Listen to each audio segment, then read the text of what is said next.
కూటమి ప్రభుత్వంలో వికలాంగుల స్థలాలకు కూడా రక్షణ లేకుండా పోయింది. జిల్లాలోని బెలుగుప్ప మండలం సీర్పి గ్రామంలో 10 నుంచి 15 మంది వికలాంగులకు ఇంటి స్థలాన్ని కేటాయించగా వారు అక్కడ ఇంటి వెనుక చెట్లు నాటారు.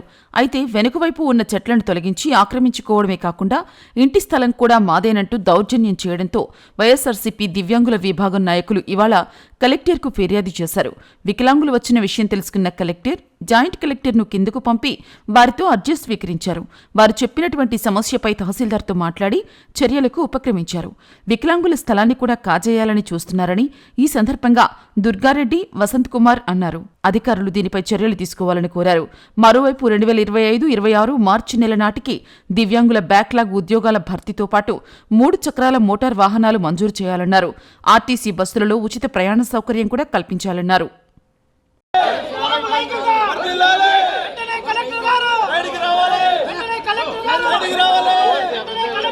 వికలాంగుల ఐక్యత, వికలాంగుల ఐక్యత, వికలాంగుల ఐక్యత.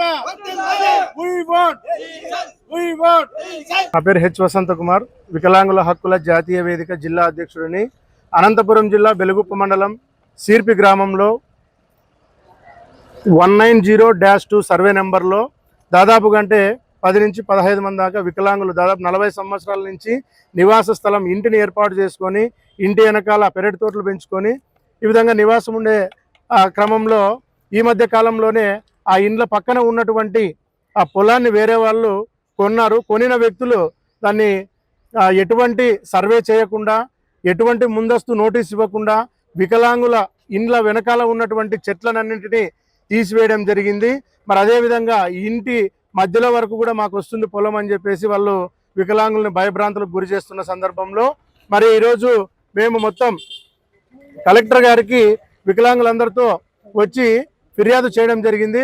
మరి కలెక్టర్ గారు వెంటనే స్పందించి జాయింట్ కలెక్టర్ గారిని వికలాంగుల దగ్గరికి కిందికి పంపించి మరి ఎంఆర్ఓ గారు జాయింట్ కలెక్టర్ గారు ఎంఆర్ఓ గారిని పిలిపించి తొందరగా అది విచారణ చేసి వికలాంగులకు ఖచ్చితంగా న్యాయం చేయాలా, వారు నోటీస్ ఇవ్వకుండా చెట్లు, అదంతా పబ్లిక్ ప్రాపర్టీ కాబట్టి చెట్లను అట్లా తీసివేయడం చాలా దౌర్జన్యము.